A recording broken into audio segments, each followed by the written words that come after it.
So the not so secret war between the Iranians and the Israelis is getting worse. In fact, it is escalating as we speak. Just a couple hours ago, the Iranian regime put out a PR notice saying that the response to the Israelis for what they did 2 days ago is going to be bloody and painful, and it's coming. So there's a lot going on right now. Let's break it apart. So, about 2 days ago, the Israelis supposedly took out a guy by the name of Mohammad Reza Zahedi. He was the head of the Quds Force in Syria and Lebanon. Now, for those of you who are not familiar, the Quds Force is the Iranians' kind of a militarized proxy force operator. Think of it like the Green Berets.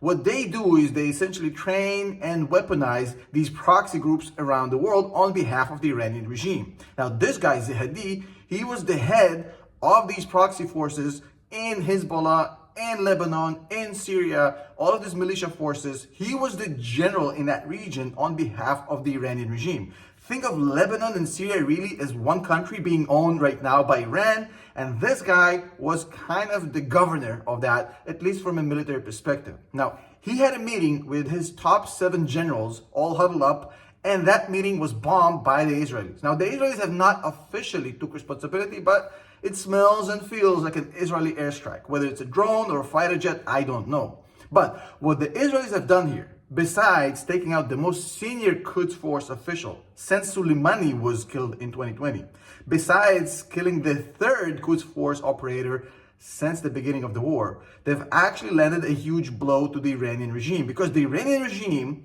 has the entire setup for the Quds Force in Lebanon and Syria right now in shambles, because it was not just Sehadi. His entire management team was taking out 7 guys, his lieutenants, everybody who's responsible for the Quds Force operations in Syria and Lebanon on behalf of Iran were taking out with one strike.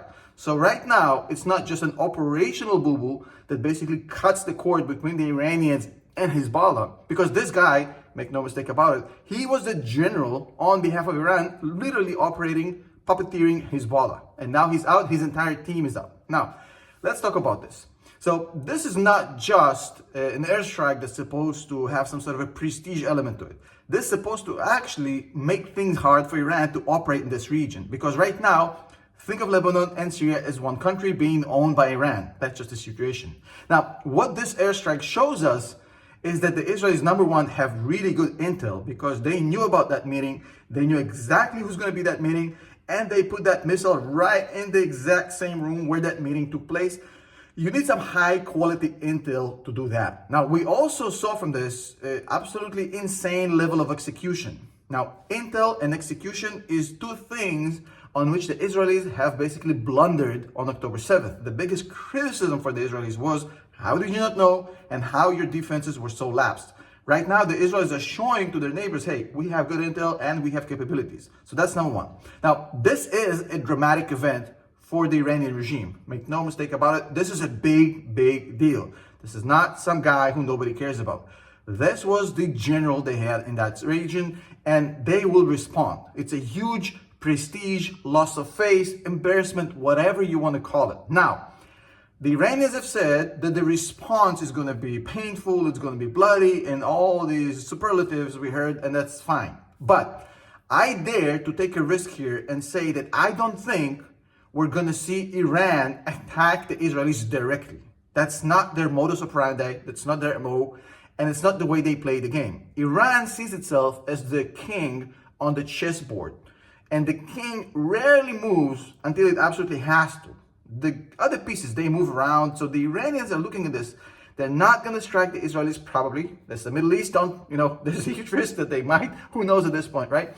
But based on their previous dealings with Israel, based on their MO, based on the way they manage this proxy warfare, I don't think we're headed to an Iranian strike on Israeli soil. I don't think that's going to happen. I don't think the Iranians want a war with Israel at this juncture, especially with how things are going for Israel right now. And I think what will happen here is either we're going to see some proxy forces attack the Israelis, maybe in a more escalated level, such as the Houthi rebels from the south, or Hezbollah with an increased level of attacks on the north of Israel, maybe towards the center of Israel, which is something they haven't done yet. They haven't crossed that red line. Or maybe they will use some sort of a kind of clandestine proxy force, which we're not even familiar with. Maybe they won't even claim responsibility, but maybe they bomb an embassy somewhere, a consulate, some sort of an Israeli installation somewhere in the world, just to retaliate for that. I don't know. But one thing I'll tell you, I don't think that this leads to regional warfare. I don't think that this is the beginning of a new regional war. That doesn't mean that we're not going to have a regional war sometime in the next few months or the next couple of years, but this specifically, I don't see it directly escalating to that. So I see either a proxy attack or some sort of a consulate or embassy attack. But hey, that's the Middle East. You never know what's going to play out in this region. Thank you so much. I want to give a huge shout out to everybody who have been supporting the channel. These videos are mostly not monetized.